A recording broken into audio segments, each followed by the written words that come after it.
Art making holds a fascination for both the maker and the observer and the meta-observer, the one who writes about it. We want to know what the art maker's thought process and art making processes are, and separately we want to know what the viewer's experience is, and then what the meta-communicator has to say about it. Art can mesmerize us, provoke us, make us feel safe and connected, or antagonize us and create paradox. All with a swoop of a paintbrush, the click of a camera, the sound of a pen running across the paper, or the clay oozing itself into a form. Why do we make art, and what is the role of art in our lives? I'm exploring these questions right now, and I see a curious trend in art from the early ages to today, where the bones of today's art look like the scratchings from cave drawings and others are like sophisticated childlike works. All very beautiful, and I would say even divine, for I feel that there is a return to soul. A move away from the realistic reproduction and a move to inventiveness that calls for the imagination to wake up and share her vision, her experience of all the sights this outer world has to offer. This journey calls on our ability to make inner sense of the outer objects. This journey calls on our courage to be subjective and to dare to explore our interior, even when we do not have any training per se to do so. As I journey these questions and curiosities that are traveling in my mind, I begin to record my creative process anew. I say anew because this is something I've done many times over the last 2 decades, and it is only now that I realize that the creative process changes with time. The changes are subtle, yet I feel the key turning again, opening the door wider, breaking my vista of boundaries that have been set by my prior works. There is an inner collaboration in my art process.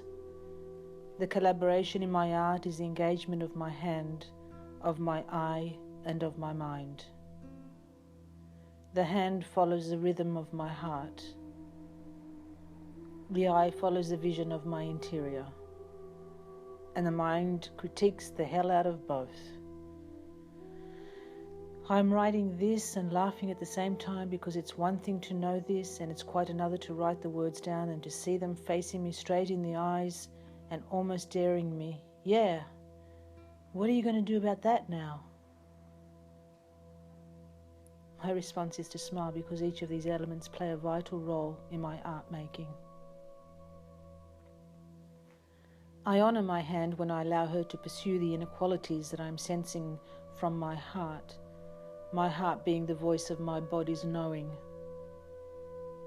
My muted heart comes alive and guides my hand to crawl and sprawl all over the paper as a beginning process of exploration, for drawing is exploring.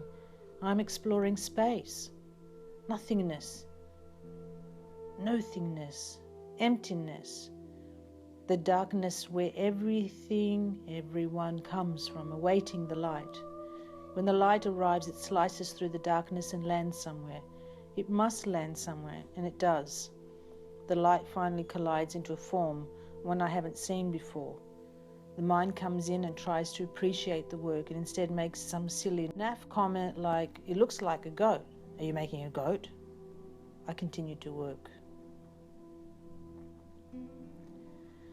My eye, my inner vision awakens and imagination is activated, and she encourages my hand to continue exploring the naked surface of the canvas now as I have moved into color. Now everything changes again.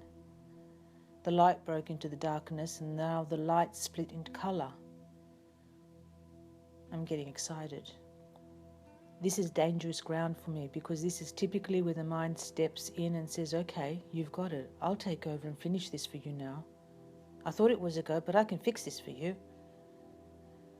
This is the point where the mind steps in and wants to ensure the work is pretty, that it's acceptable by the outside observers and meta-observers. Forgetting that I'm following the calling of my soul, the mind brings in an audience that was not there before. And so I write a letter to my mind. My dear spirited mind, you work so hard trying to make me happy. I recognize that. I hear you in the background asking questions about what are you making and wondering whether it's good enough and curiously questioning my ability to make art by causing me to research and buy yet another book or do another online course. I want to write curse here, or watching more how-to online videos. I just want to say thanks. And I would like to offer you a promotion, my dear spirited mind. I would like you to be chief creative appreciator of all my expressive efforts on this planet, be it sculpting or painting, drawing or teaching, writing or speaking, or simply being. If you feel you do not have the right skill base for this position, I'm willing to offer you a lifelong training program to help you realize your potential. I'm offering you this because I feel that we both want the same thing, except that we're coming at opposite ends of the spectrum. I'm coming from a place of exploration, discovery, love, acceptance, and reflection, and you are, well, basically you are scared that I may be judged as foolish. Well, this may be so. I just want you, my dear spirited mind, to know this. I can handle the opinions of others, good or otherwise. I am okay, really. I won't collapse in a heap. I won't freeze and say, I will never make art again. Yet there is one voice that does have the power of me, and that voice belongs to you. How about we meet for coffee and talk about how we can gather our thoughts together? It is indeed a daring act to create, to work with your soul forces and to gather inner resources to appreciate, not depreciate, your creative efforts on this planet, so that you may birth that you and me are destined to birth. For we are all unique beings brought here to create art, to create a life, to create relationships, communities, and more. In each instance, it's an act of creativity, and it's daring. But we do not come alone. We are gifted with imagination, the art of the mind, and intuition, the art of the soul. This is my gathering, hand, eye, mind.